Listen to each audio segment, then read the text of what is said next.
Hi, 你们好. Welcome to my YouTube channel, 山海经. It's Zoe, I'm back. Zhou is my last name, Yi my first. Today's topic is History of Old Shanghai, Part 6, the rise of the underworld in Shanghai during the 30s and 40s.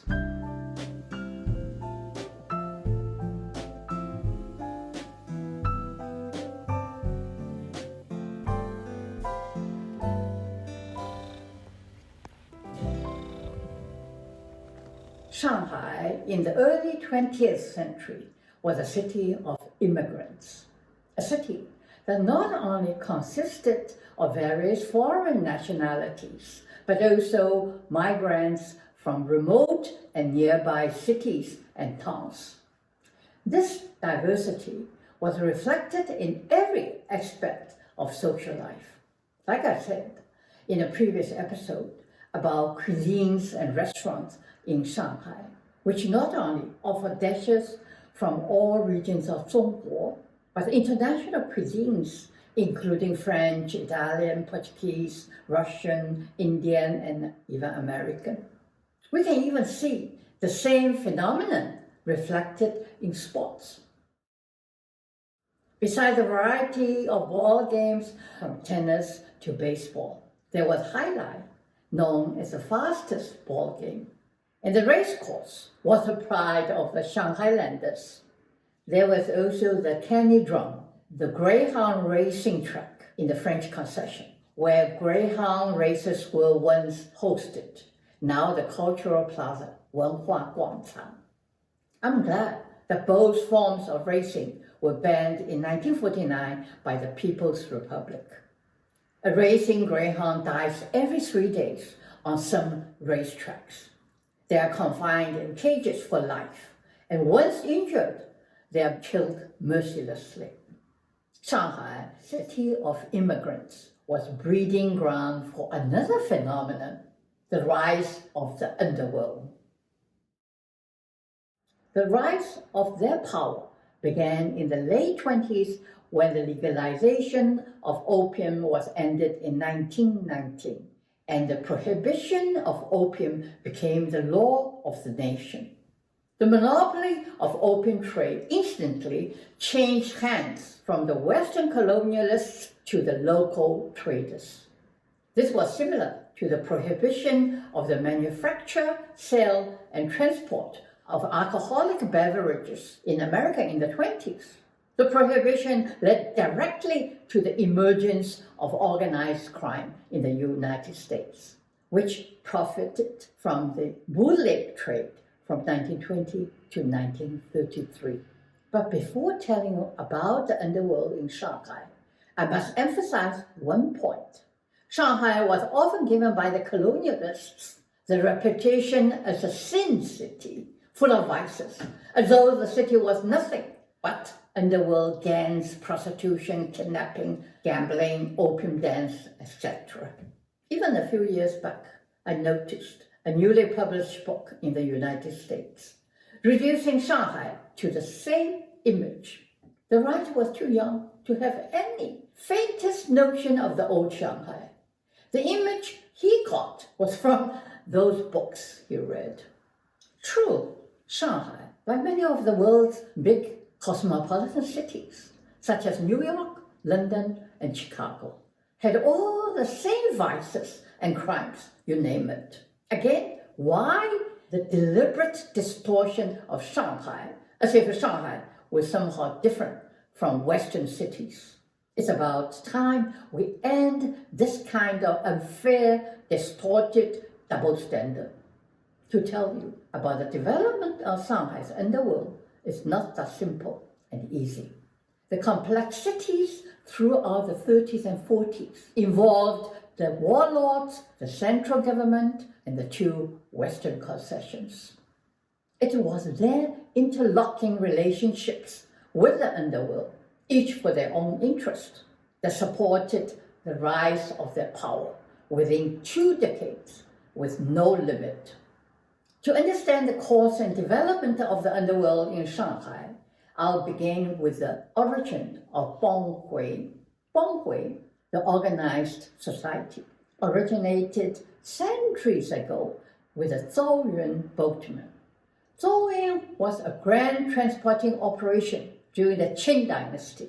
The operation transported 250,000 tons of grain from the provinces in the lower reach of the Yangtze River to the capital of Beijing. It was a yearly tribute imposed by the government. It required 60,000 boatmen on the month-long journey along the 1,000-mile-long Grand Canal.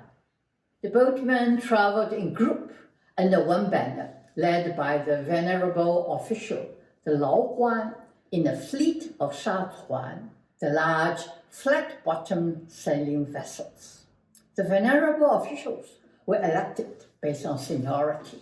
They determined the regulations, the entrance requirements, the identification signs, and the boatmen's wages. They controlled nearly all aspects of their boatmen's lives.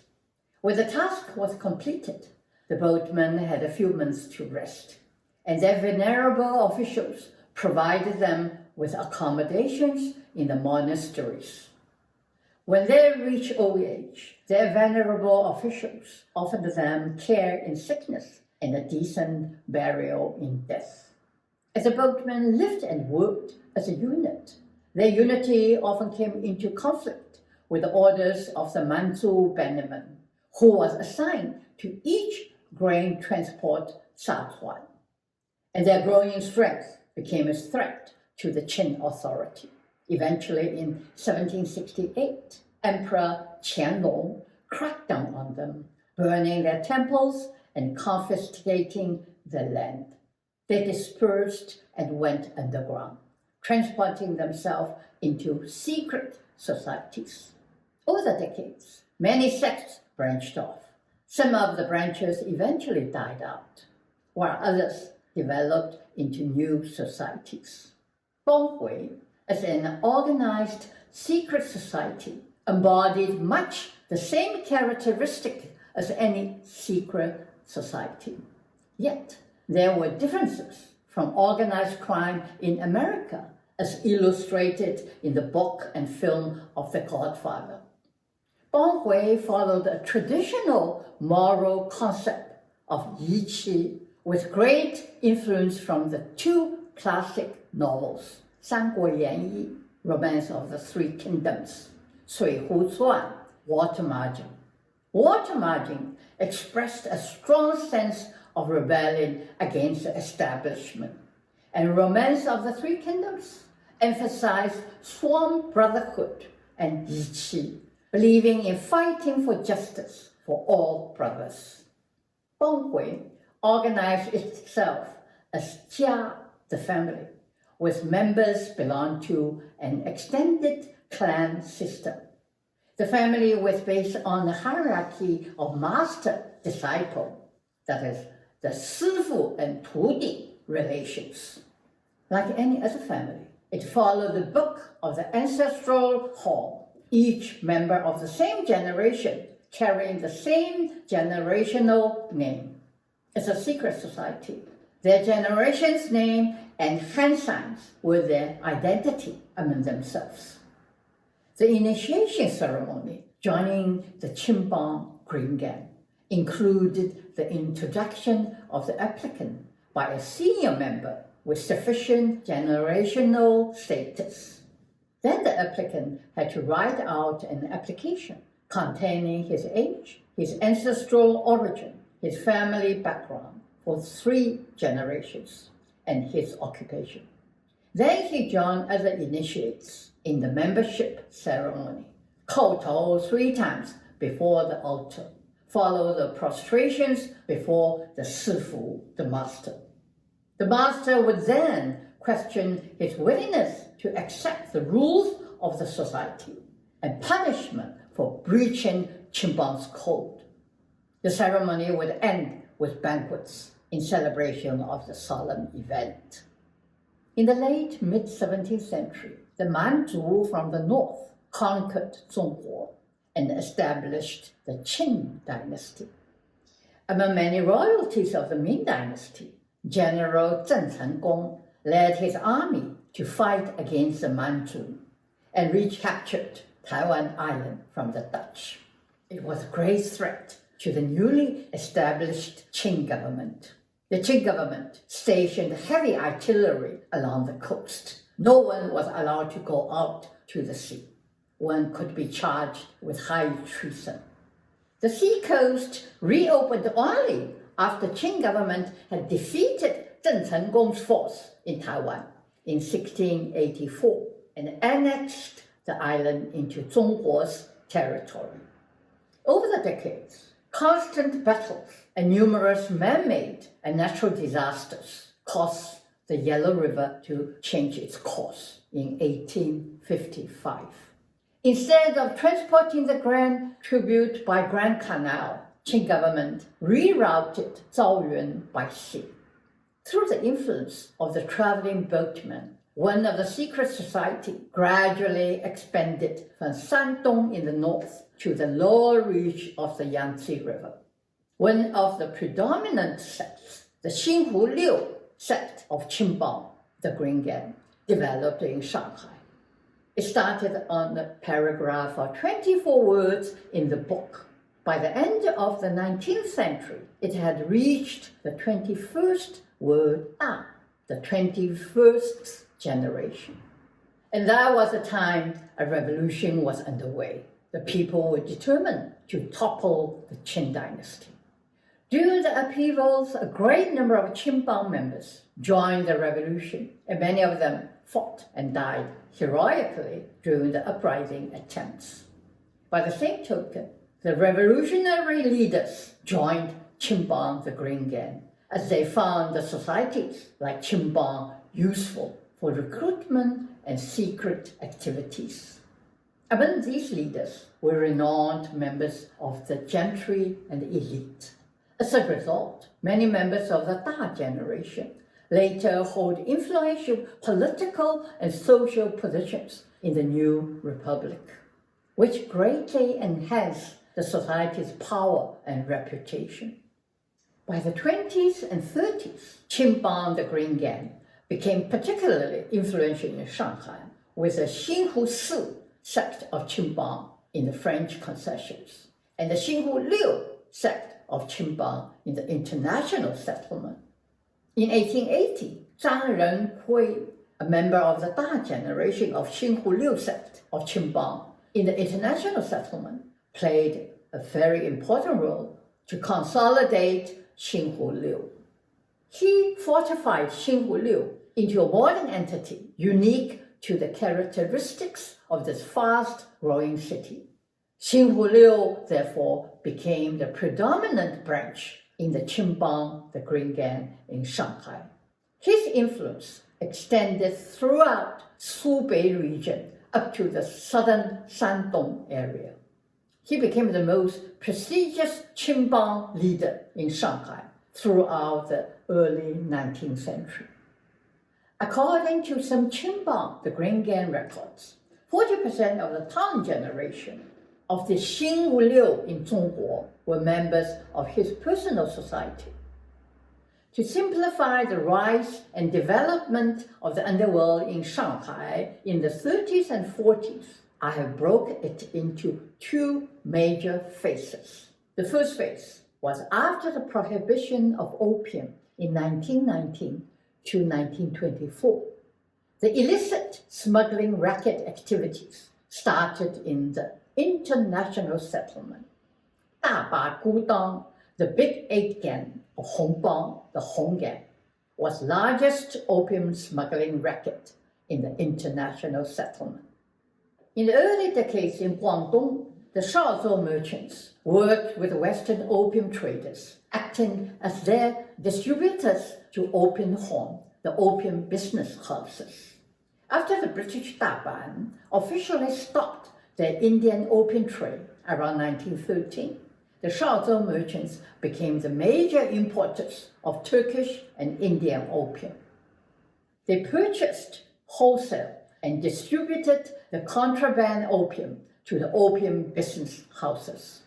In those days, hijacking and theft were constant from the moment the opium was unloaded from the ships. Warlords provided military and navy protection for shipments. The Big Eight gang provided physical protection for transporting the contraband opium to the opium business houses from theft and trafficking. The local merchants also needed their protection to ensure safety for distribution to the retail stores in the international settlement. The British Daban, under the pressure of international public opinions, as well as the vigorous attack from their own parliament, had officially ended their opium trade in 1913. The prohibition of opium in 1919 had triggered a dangerous moral crisis of corruption within the two municipalities. It was evident that two heads of the service de sûreté in the French concession, Tressac and Sedan, had conveniently turned a blind eye to the opium trafficking activities. Both lost their position in 1925. The British decided to clean house in the international settlement to restore their good names. In 1922 and 1923, the police special in the international settlement launched raids on opium dens and business houses. Their raids destroyed Big Eight gangs' dominant power in international settlement. The weakening of the Big Eight gangs' protection power caused the traders, the merchants, and the retailers to flee the international settlement to the French concession, where they came under the protection of the underworld in the French concession. It shifted and reshaped the balance of power of the underworld within the two concessions.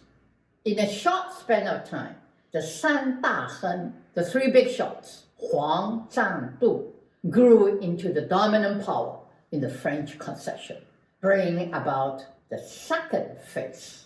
With their interrelations with the political establishments in the early 20th century, the impact of the dominant power in Shanghai society of the 30s and 40s was the stuff of legends. There was much to tell, so I will tell you about the second phase in the next episode. Remember to tune in for part 7, the history of the Old Shanghai, the three big shots. Thank you again for listening and take care. 保重。